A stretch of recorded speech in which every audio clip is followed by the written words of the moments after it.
Parmi les artistes qu'on a, on a déjà certains qui nous suivent depuis des années.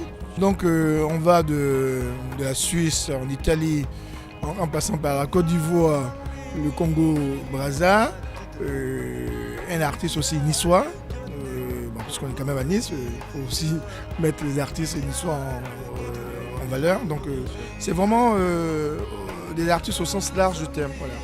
Cette année aussi, en plus, lorsqu'on finira de présenter les articles, il y a un performeur qui va raconter en fait l'histoire, qui va présenter à sa façon les artistes pour ouvrir en gros le vernissage en fait. Voilà.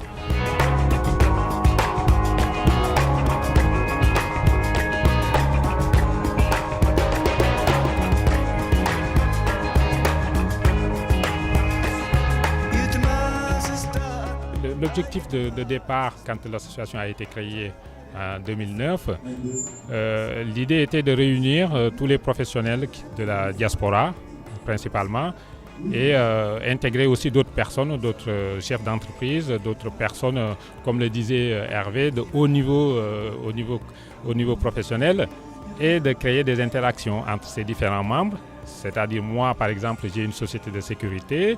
Si demain Hervé Nanty, qui est un assureur, a besoin de prestations de sécurité, me sollicite par rapport au club de la diversité. Donc c'est raffermir vraiment, créer des liens, tisser des liens entre des personnes, des professionnels qui ont envie de s'entraider et puis de développer des activités en dehors de leur activité personnelle ou professionnelle.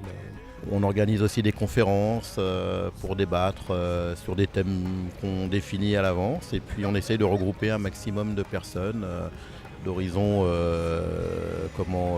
divers et puis pour pouvoir échanger, partager.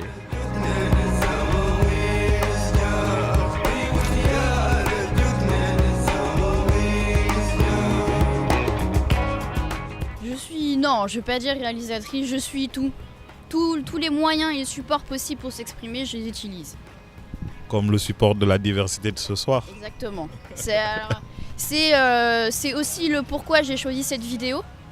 Parce que le titre étant la présomption d'innocence à la française, je trouvais que ce lieu et cette thématique d'exposition correspondaient très bien. Tout ce qui est diversité, ça ne s'arrête pas qu'en Afrique.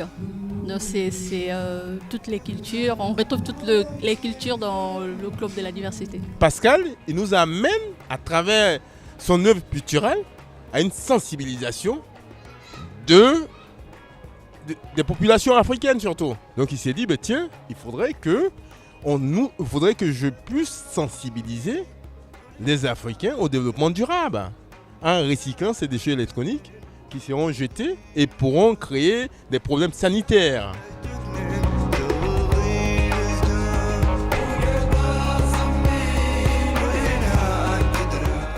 J'ai fait vraiment des espèces d'interviews avec des gens et en partant de ce que me disaient les gens, j'ai réalisé des images. Donc j'ai vécu à Nice pendant 4 ans. Et là, je suis reparti à Milan depuis 10 mois à peu près. Nice me manque énormément, il faut dire. Mais il faut revenir à Nice. Oui, je pense. Je vais tout essayer pour...